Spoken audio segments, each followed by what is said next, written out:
Right, we're now recording. Good afternoon from Wiltshire in the UK. This is Steve, and we are today chatting with Carlos Romero of IKOHAUS, and we're going to be talking about avant-garde art. And it's going to be a wide-ranging discussion. And over the course of the next half hour, 40 minutes, you're welcome to join in and ask any questions that you may have. If you've got a text question, then /Q, and you can text the question in, and we'll take it in turn. Good afternoon, Carlos. Hey, good afternoon. How are you, Stephen? I'm fine here in wonderful Wiltshire in the UK, and you are currently in? I'm in wonderful, also Greenville, North Carolina. So this is an area that is actually sort of, people kind of get a picture. It's suburban. There's a lot of open spaces, low-lying houses. It's not really urbanized like my old New York City, where I came from originally. Right. Okay. Now, I'm based in Devizes, which is in the middle of Wiltshire, and we are surrounded by Stonehenge, one corner, the Avebury Stone Circle, and Salisbury and Salisbury Cathedral. So it's in the heart of a very interesting area. And if you're ever over here, I'll take you to Stonehenge and around there.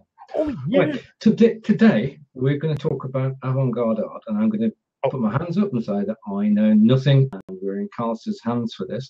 So the first thing I want to do is to go back in time a little bit, and to your first appreciation of art, which presumably was in your childhood. Yes, it was. I grew up in New York City during the early 50s to late 60s as a young kid and a young adult. And of course, I had, in which my parents brought me to, all the top museums and art galleries of New York City were my playground. So Right. I spent a lot of time at the Museum of Modern Art, the Metropolitan Museum of Art, the Museum of Natural History, the Guggenheim. So I would look around at all of this stuff, Picasso, Dali, and all the famous paintings and so on. And, of course, being a young kid, I used to wonder, well, where were these guys? And finding out some of them were dead. But just to give you a little bit of insight, too, is in school, we would start reading about one of the guys that I liked because he was kind of crazy, Jackson Pollock. So I'm wondering, he's throwing the art all over the place, and Andy Warhol, that I couldn't figure out what the heck he was doing, a can of soup. It's the same soup that we ate. How is that art? Yeah. But Exactly. so I was wondering, how come these guys don't come to our school and stop at the school? Why are they not, of course, at that time, we didn't call it that, but how come they're not social? I would love to talk to Pollock, so why doesn't he come by the school and come and talk to my class, which of course never happened. No, but today it's a possibility. We could one day try to get him onto Blab. Well, yeah, that's exactly what my thought and my idea is why I'm here. Is I thought, hey, let's change the whole thing. And because, see, also now what happens is most artists are aloof. They like to hide it and go in the background. So because of that childhood, I said, well, gee, you know what? When the technology comes around, when they invent Blab, I'll do it the other way around. I'll be really social and be all over the place and talk to everybody so that they can say, wow, I really actually talked to that guy. Indeed. Yeah. So your journey took you from New York to Greenville via Woodstock. Now, that must have been quite an event to be at. That was quite an event. I was a young man just graduating from high school. I had gone to the prestigious Brooklyn Tech, which is known for its technology and so on. That's why I really got into the avant-garde. Studying industrial design was my major.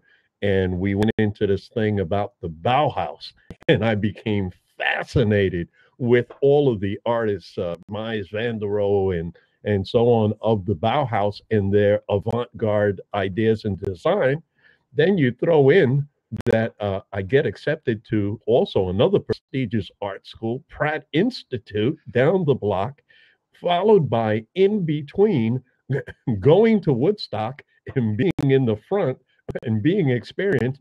So now I have the Bauhaus on one end, uh, Woodstock in the middle, and on the other end of that, Pratt Institute. So that whole little segment of time actually influenced my whole life.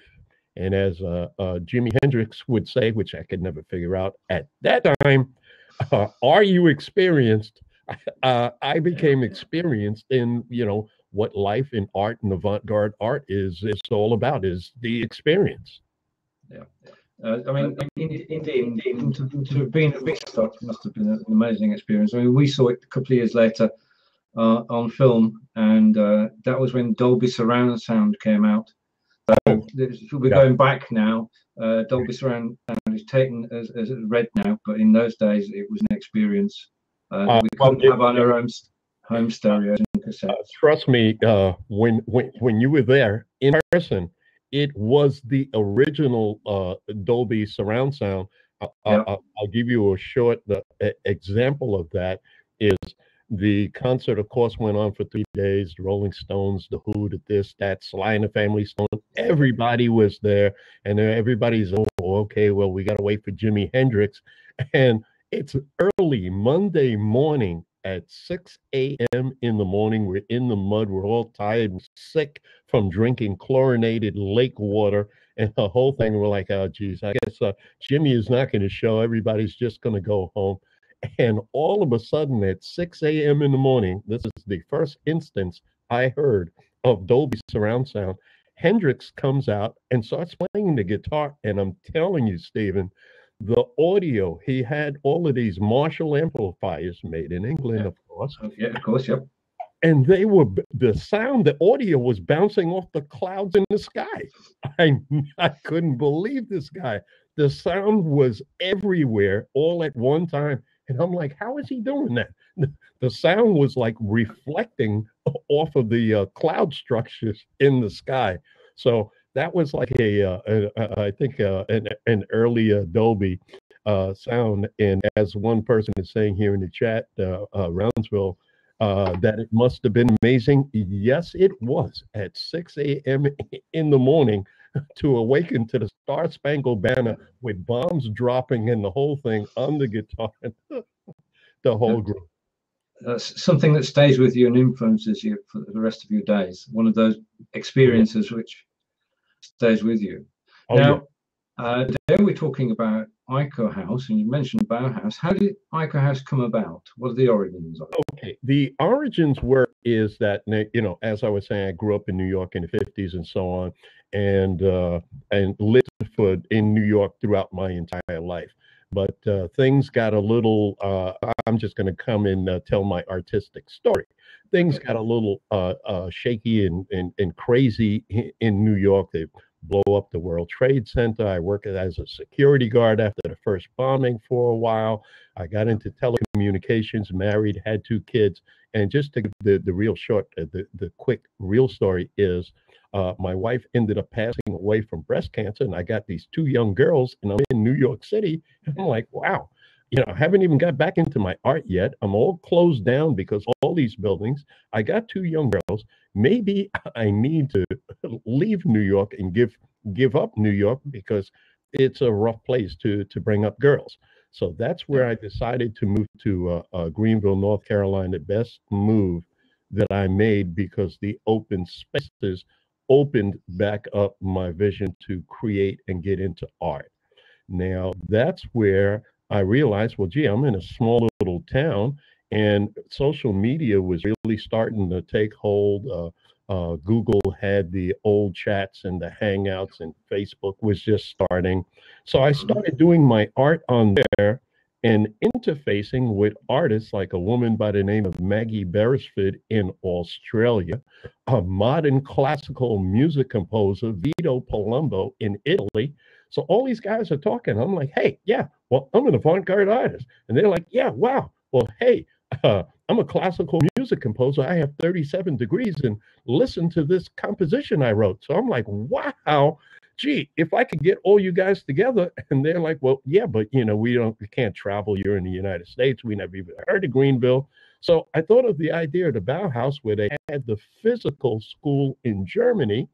And one of our guys who was a like master poet that I considered on the order of Shelley and Keats, but sold food and as a distributor to make a living, to make ends meet, came up with that we are in the midst of the nexus is how we relate to each other, the nexus of the internet.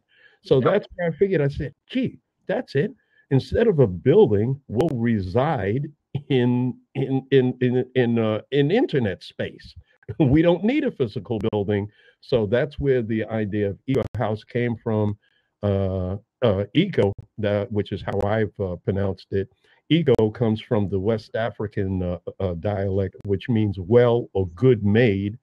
And of course, house, Haus, comes from the German for house. So I put them together and it came to being well-made house. That what we're doing is we're making a well-made house. We take a guy from Italy, we take one from Japan at this, and we just cobble it all together. We connect them via the internet because, broadband and so on, and we can transfer art and thoughts and concepts via the internet instead of a physical building.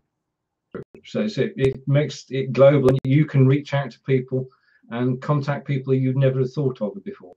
Well, this is what happened. Like when I met the composer Vito, I was astounded when when I looked at his history and the compositions that he did. I'm looking at him and I'm thinking, well, why do you want to become friends with me?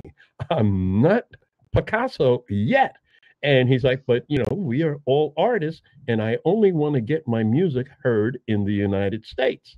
And I took that on as a project and did a few different things and got his music here. And, we would write and correspond back and forth. And to this day, we're very good, still close friends. And I would get emails and so on. Merry Christmas, Carlos. Thank you for what you're doing. I could kiss you on both cheeks. Yeah, I mean, you know how are. Yeah. And then we got, the people in the UK. So this was building a global connection over the internet, which was really just being used for business. And I was looking at, but wait a minute, this is even better for a school of thought rather than a business. We can trade, we can exist as artists, far flung. Yeah. So a collective of people in art and interested in art, because you've got an audience you want to reach out to. Well, correct. And then, I mean, what we did is it wasn't limited to a particular discipline. In other words, we considered everything as art, and I still have this problem with a few people today. You do computer coding and so on, and you write programs. This is art too. Everything is descended from art. Art means to create something that wasn't there before. Yeah, indeed. I mean, creating software is a visual thing because you have to make the screen so that the users are happy looking at it. It's 5 days a week, 52 weeks a year. So yeah, there is an art element in that, but to be an expert in arts, I'm not. We discovered last time we talked that I do have a painting above my desk, which is Persistence of Time, and I've got an appreciation of art from afar. I think, as you said, in our youth we went to art museums and so on, and that does stay with you. Now, you've talked about the virtual Eco House, bringing artists together across the globe. Mm-hmm. Now you're looking to do a real world get together in Greensville. Yes, that's correct. Is that what the idea is behind this? Like I'm seeing one of the people here on the side is talking about math is in art and so on. All of this, like what you're doing with podcasting, is creating and also too. So what we're looking to do is involve everyone, where now in the 21st century, artists have a hard enough time as it is in getting works sold. And unless you're in a certain pecking order and it's kind of commercial, we only favor this guy but not that guy because we only want Spanish artists this year, but no, this year only Eskimo artists are in. So it's a big kind of a game going on, works that are frauds and so on. So what we're looking to educate people in with this project is just like you have Kickstarter and everything for other things and products that guys really, I think, have the money to make themselves, but they'd prefer to use your money, is going back to the old way, like the Medici's were. They sponsored Michelangelo and Leonardo da Vinci. But rather than going to the Medici's in modern technology, how about if we go to everyone and we say, well, here's this brand new painting that I'm going to do. It's in the digital format right now. And we're going to have this show. And you can be the patron of this piece, whereby when you purchase it and you buy it, it'll be in the show. And that's sponsoring and funding the show. After the show and the gallery and so on, and it comes down, it goes to you. So you have a one-of-a-kind collectible piece of art. The other people that we would look to have there, some artists and musicians. So the people are actually funding the art and entertainment, and what they get out of it is either the experience, the recorded experience, an actual physical piece where they say, well, yeah, I'm the one that helped to sponsor that show in Greenville because here's the piece hanging on my wall right here, done by that artist, Romero, or whoever the artist is. So that's the reason for the fundraiser, is showing people that they can do it. Then the other caveat to this is, for the 21st century, there's no jobs left at the factory. Everything is made by machines. So those people that are involved also would be helping to market it, stage it, doing lighting, printing the work. So now we're putting all these people to work to produce the show that are sitting home saying, well, gee, there's nothing much to do. Oh, wow, these guys need marketing. So like for example, if I was to tell you, Stephen, is this piece that I have, if you're able to market, I'm going to assign this work to you. If you're able to market it and so on, it sells for $100. 30% commission, instead of going to the gallery, goes to you. So with all your social contacts, you might say, well, gee, 30% of that is $30. And hey, why not? I love art. And so that's the idea of the concept that we're trying to get out with this first. We're even pre beta, so this is like an alpha concept. Right, so it's just a physical show in Greenville with art from people you're currently connected with. Is it open to other people to submit art too?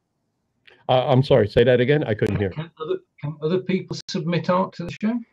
Other artists? Well, I would be looking, for the first one, maybe one other person in terms of the art with me. Okay, right. What I was also going to do is Vito Palumbo has some works which he has offered me before. The only thing I need to return to him is a video film of the work being done, as he has some that were done by PBS and so on, of the performance of it, but he has some for a small ensemble. So then I'm looking then for funding to help us to get a cellist, viola, violin, and possibly flute or harpsichord to do his work and to play his work at this big, gala like art exhibit opening. So the musicians would be getting paid. I've got a video company here in Greenville to record it and possibly stream it live to the rest of the planet. So now everybody gets to enjoy this production and actually say, hey, I helped work on this project. Yep, indeed. So how can people help? Okay, people can help with the fundraiser that I've started. It's on fundraiser.com because they easily connect with Facebook. I'm looking to pull it up on my computer now.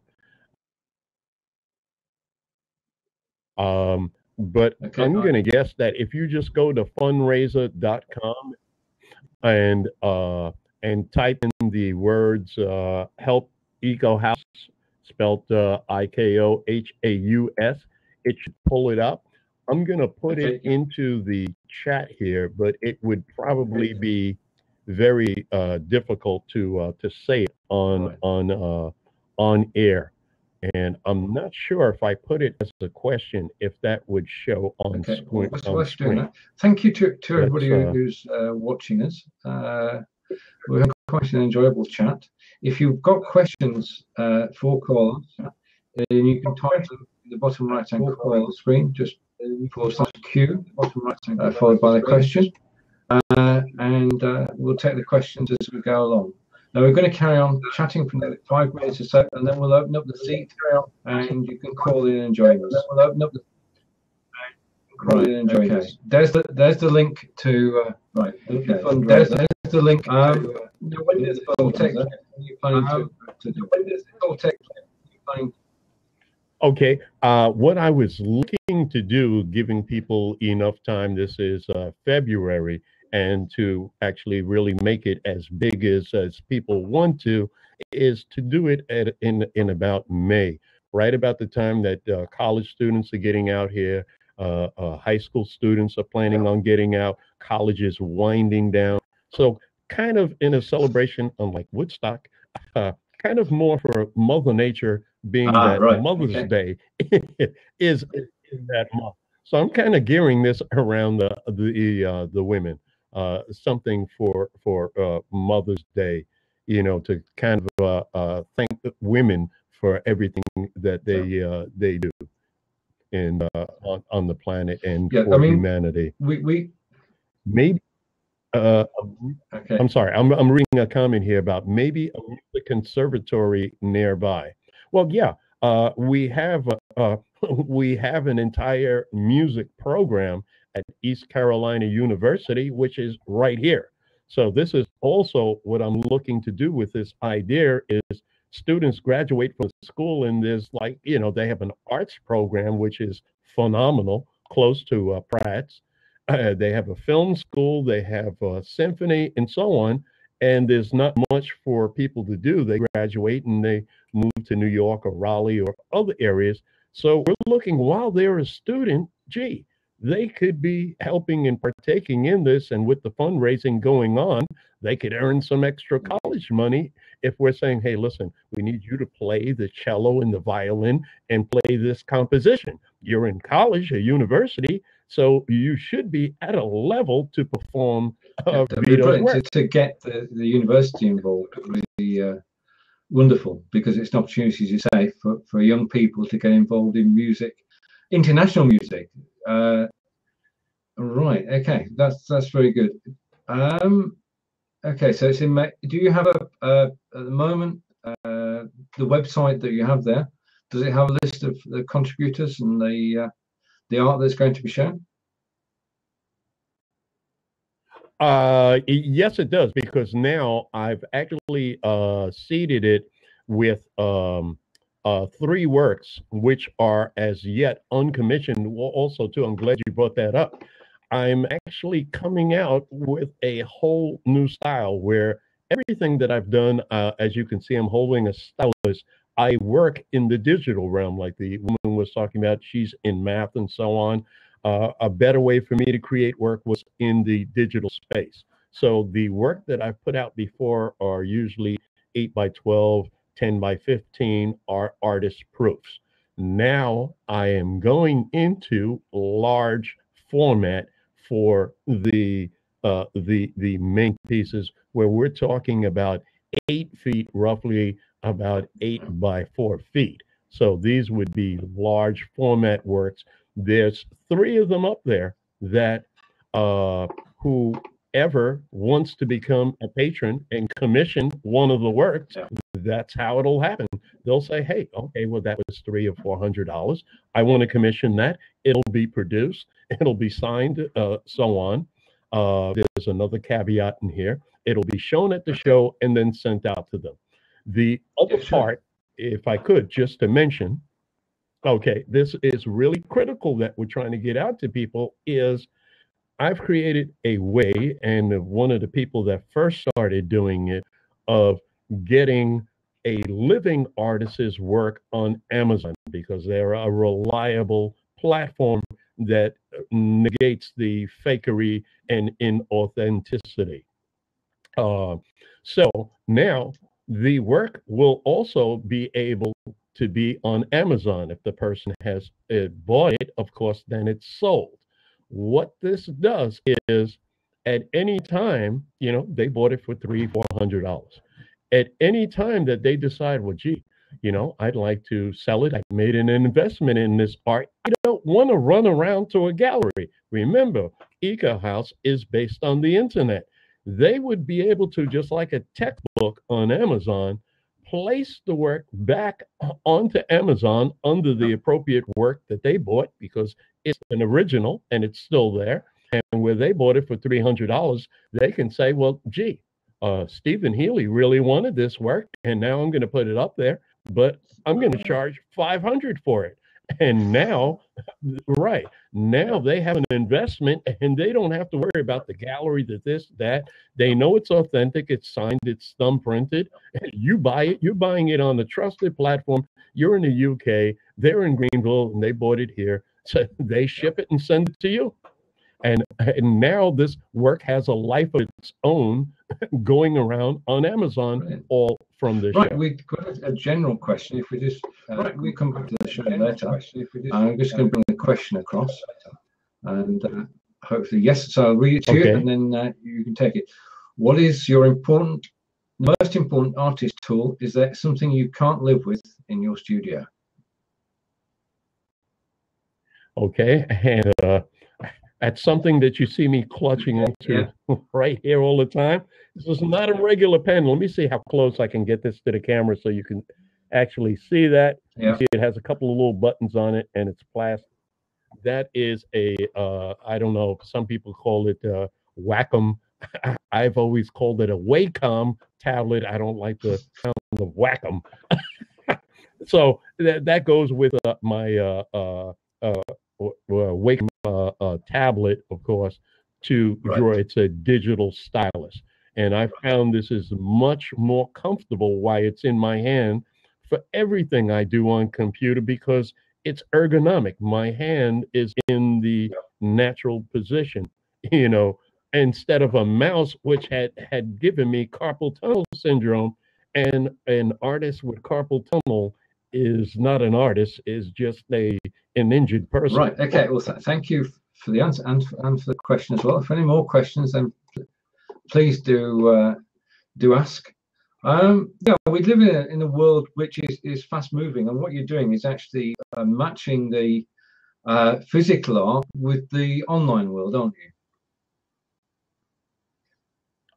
Yes, because as I was really trying to get to here, is the 20th century, which we're 16 years in now. The 20th century was industrial, the computers and everything. We ended up with that. So now in the 21st century, I believe, as an artist, we have a little different perspective of things, that this is the age of enlightenment, like back with Woodstock and that experience. People are enlightened now. We're not talking about manufacturing products and so on. We're moved to an enlightened state where our value, instead of being misplaced in the product, look at my brand. My brand is the IKOHAUS brand. We're not a brand, This is art. This is creativity. The creativity is the new economy. That's where, we talked about this a lot in art school and even in high school, is that the value systems were all askew and screwed up. This is why people would buy things and then just planned obsolescence. Yeah, we're going to throw it out. We're going to throw it. The value system was, and you can see this now where people talk about themselves as a brand. Ivory soap is a brand. Tetley tea is a brand. People are not, yeah, I represent the Picasso brand. Very true. You know, it's really nonsensical. You know, people have gotten comfortable with that because they've bought into the whole commercial aspect and the consumerisms of I've got to sell you. This is, you know, 90% of us don't have jobs and don't have any money. So what are we going to buy until we fix that value system? I mean, the people who sell their own brand online are doing themselves an injustice, because this, I mean, what we're doing today is talking and networking and getting to know each other and reaching out to people who have common interests with us. What we're not trying to do is market the brand Steve, and as you said, the brand IKOHAUS. That's not what it's all about. It's all about connecting, and it's about ideas, isn't it? Right. Exactly, because now, see, this is a lot of what was lost, and now this is where people can say, wow, hey, man, look at the show that Stephen Healy did. This is valuable, because that's what was lost, and I find this now in a lot of younger people, artists and musicians I come across. Well, I can't think of that. Yeah, right, because we took art and we took creativity out of the school. So now we're just teaching people how to follow directions and how to follow orders. They can't think for themselves. We got other people that create that, and they do the thinking. And you just, okay, now on part one, put the place 2 inches above, then turn it to the, I mean, you know, suppose I create something different and I say, well, look, don't turn it, do like this. Yeah, that would throw them. You know, totally. Originality is not allowed anymore. Well, no, it is. We have a situation where I'm glad that you're bringing back an appreciation of the real value of art, which is in the idea, and in your interpreting the idea. And then when people see your works, they do not see what you see. They have their own. That's what I want. See, that's what a lot of people don't know. Like, you have that famous work over the desk. See, now here's the thing. What was the name of that work again? Time. Just a moment. Okay, right. It would be good if you show that. People should recognize it. Can you see it? Oh, I'm sure. Hang on. Oh yeah, yeah. That's with the melting, dripping time. Now, may I ask an art question? Yes. Okay. When you look at that piece, how does that make you feel? The thing that attracts to me is that we are not in control of time. Although he's called it persistence of time, the opposite is true. Time just slips away. And we've been talking for nearly 40 minutes now, and the time has just flown by. Time does not have any persistence; it just disappears. So that's what it is, and the beauty of it, and the imagery is just, you know, the melted clocks. It's just, it speaks to me. Let's put it that way. Okay, so now see, this is what the artist in the creativity, and even going back to the Woodstock with being experienced, is trying to do, just like with the math and so on. Because see, now, like how I studied in school, it's an old one. They've updated stuff now. Gregory Isaacs, The Eye in the Brain. And that was Salvador Dali. He's trying to talk to your brain. He's not around anymore. So he can't call, hey, Stephen, listen, I want to talk to you about time. So he can't do that. So what do you do since the early, times of man in the cave, when you're drawing the thing there? He's actually talking to your brain, and without words, because you look at the picture and it speaks to you. Now, I might look at it and go, oh, ew, that's disgusting. A melting clock and a watch. Oh, it's revolting. It's trash. It's garbage. Whatever the reaction is, see, that's what the artist is trying to do in appreciating art, is they're just trying to get a reaction from you. They don't care what the reaction is. you hate it, you love it. It looks like melting time. It makes you want to vomit. Right. We're trying to talk to your senses in your head. That's what artists do, is try to communicate to, to an area where, it resonates somehow. That's with why you. when you walk through an art museum, you can go through a range of emotions, because all the paintings are speaking in different ways to you. And the person who's with you have a totally different reaction. Right. And the person who's right, and this is what is so beautiful, because now even my daughter asks me too. It's a lot of times, Dad, but you don't do figurative and people you've got colors and lines, and yeah, I'm talking to a different part of your brain. I'm even going back to the Woodstock again. Hendrix was experimenting a lot with this, and even my daughter has found out a lot of this too. Is colors, which I'm sure you paint the kitchen yellow and this and if you have white on the wall, this way you can focus on the work. Right. Colors vibrate in your brain in a certain, and I believe not only the colors, but the shape and so on, because now, like with that dripping thing that you had there with the clock, you can look and you can see that it's a clock and it's melting. I like to do more in the avant-garde, in the abstract, so that it's talking to your brain, and your brain has to work and go, wait a minute, I'm not really getting this. Okay, wait a minute, hold it. No, it's not a foot. It's see, I'm just trying to exercise the brain, you figure it. Let me not even give you a hint that it's a melting clock. I don't even want you to have a clue. I want you to make up your own thing completely, so that your brain just sits there and says, okay, but I like this, and I have no clue why. I like the colors in this. This is talking to me. I don't know what it's saying. or that's true of Picasso as well, isn't it? Well, yeah. See, this is where I kind of joke around with Picasso, because Picasso and Dali were like outrageous arts and so on. Dali one time said he was going to hang himself by his mustache. Picasso, though, was very aloof and always went off and fell in love with different women while he was off painting and doing this thing of war, but was afraid of war and didn't like to talk to people. So myself, on the other hand, I like to be outgoing and talk to people and really converse and get to know them, so that they have a feeling of who the artist is. So in my sense of being outrageous, like them also, which is just talking and telling the truth, is I say, Patou, I spit on Picasso's grave. No one is greater than the artist we're not Romero. Going to argue with that, because this is your show. No, I was.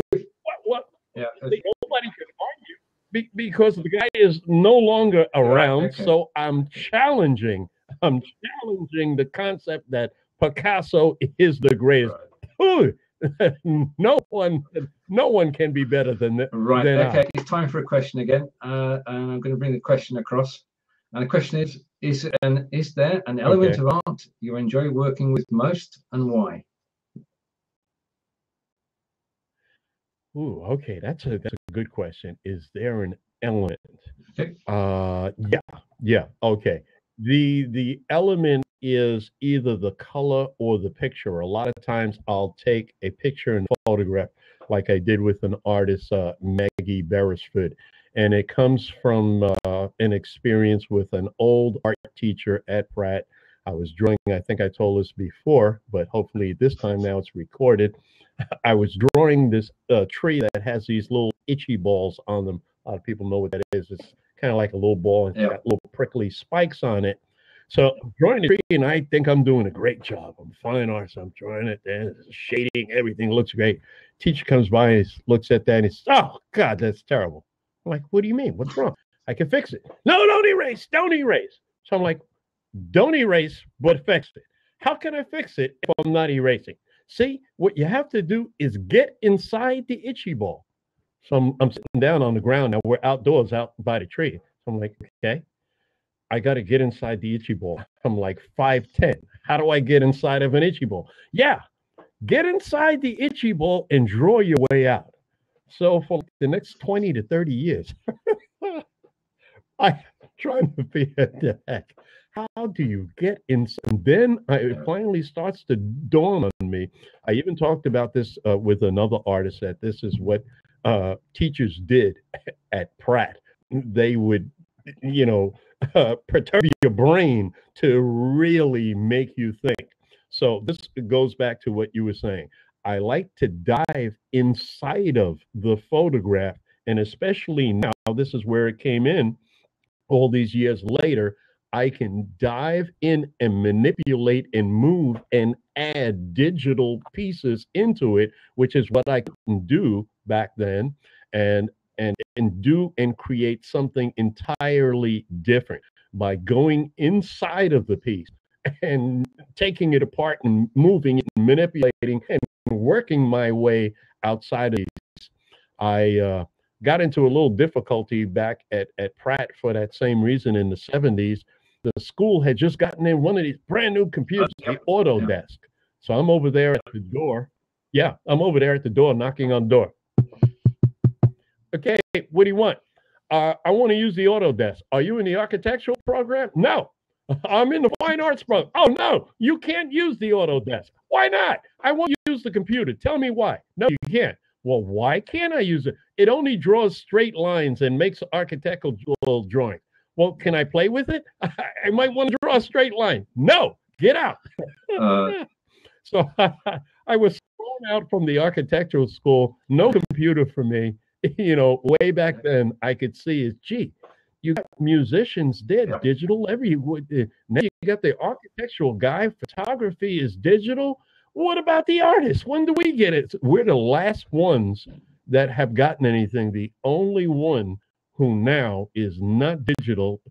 Well, actually, no, I'm wrong there. They're the last one is the sculptor.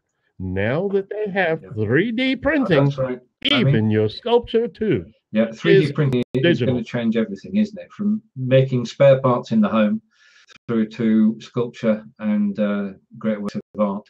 What do you think would have happened if Michelangelo had had the 3D printer? If Michelangelo had had a 3D printer, we might have different images. Oh, well, actually, he's not the one. Is my counterpart is the one that if he had a 3D printer, we would be living on a different planet. And my counterpart, because of the industrial design and all the crazy inventing and music and this and that I do, my counterpart is Leonardo da Vinci. I consider myself as like the Black Leonardo da Vinci, all kind of. I mean, if you look at my microphone, you can see the windscreen that I cobbled together myself. There's no windscreen that fits what I need. I will create one and build a better mousetrap. So if Leonardo da Vinci had a 3D printer, that flying contraption that he made would have been actually flying. It would have come off of the paper. I mean, we know that he did the like with the catapult and the other things that they built, but all of that stuff that Leonardo had on paper, it would have been real, because Leonardo would have just sat back. Oh, my friend, take it to the 3D printer. I want you to print it. And boom. It's fortunate for us that the technology has arrived in our time, because we're pioneers, aren't we? Oh, yeah. Well, yeah. See, this is where the whole thing with IKOHAUS and what's going on right now is we're right on time at a very interesting time where, I mean, this is what I was waiting for in art school. I'm like, geez, wow, I'm bored here. Okay, the pencil again with the pencil. You know, I've shown people where, you know, I've done stuff and I kind of do like this and illustrate it for them. Is I take all the paints and the brushes and I do like this. Boom! I just throw them out, throw them over my shoulder, and that's it. Boom, they're gone. There you have it. Right. Okay. Right. And this is where I think you know, in kind of getting to the bottom of this is where you bring in the young people. I went through this in talking to one of the schools I went to a community college to study some business techniques. All the young people, what do? They're all on the phones and I'm playing Man of War 7, all these on Xbox 46, they're playing all of these electronic games. And then they go into school, teacher says, okay, we're going into art now. We want you to draw with a pencil. Yep. What you doing? Give them the computer and the thing and let them draw in digital. And then they could relate much better. And gee, you can just print it out. Or now, imagine if you give one of these kids a 3D printer, Stephen. Imagine the stuff, but we can't do that in school because we took the art program and we tossed that because we've got to do only science. Right. Okay. I think to make sure that we get a good recording this time, before we bring anybody on camera, if you'd like to do a close and just a short summary of the happening that you're creating, then we'll come off camera, off recording, and carry on. Okay, if you could provide me a short minute, I can talk for England. If I can. On Thursday morning, I actually blab for Britain. Every Thursday morning, 10 o'clock, Jon and I are on blabbing for Britain. If you're in Europe, then that's a good time to catch us and find out more about Blab. You can come on camera and join in. No problems there. You can ask questions in text. And what we do is get as many people involved as possible. And Blab is a great platform to get to know people, to have conversations like Carlos and I have been having today, and to get your story out there. It's not about brands. It's not about brands. It's about people. Definitely not about brands. It's about people. Right. Okay. And now I'm ready. If you can look, as you see, I've got one of my satellite maps up behind me on the areas, all the areas that we're covering, even with this broadcast. So, the closing thing that I would want to say is that which was written by our master wordsmith. I'm going to give you his name. You can go Google him up. Michael Kendrick Brown. You know how to spell Michael, or Michael K. Brown. Kendrick, Kendrick Brown. He's out of California. And this is actually IKOHAUS's mission statement. We create in a non-physical space, and it is in the midst of this nexus that we relate to each other. And that is it right there. I'll repeat it one more time. This is what we're all about. We create in a non-physical space. It is in the midst of this nexus that we relate to each other. So that goes with what we're doing right now. It's a non-physical space. That's the nexus. And we're creating something right now with your podcast and in talking to me with this recording. And this is how we relate to each other. He's either over there, or if my image is switched for those people, he's over there. But he's in one of these nexuses. Okay. Well, it's been a pleasure again, Carlos, chatting. We just get started and we never finish. But I'd like to. I think we'd both like to thank everyone for watching us today. And you can catch the replay because I am going to press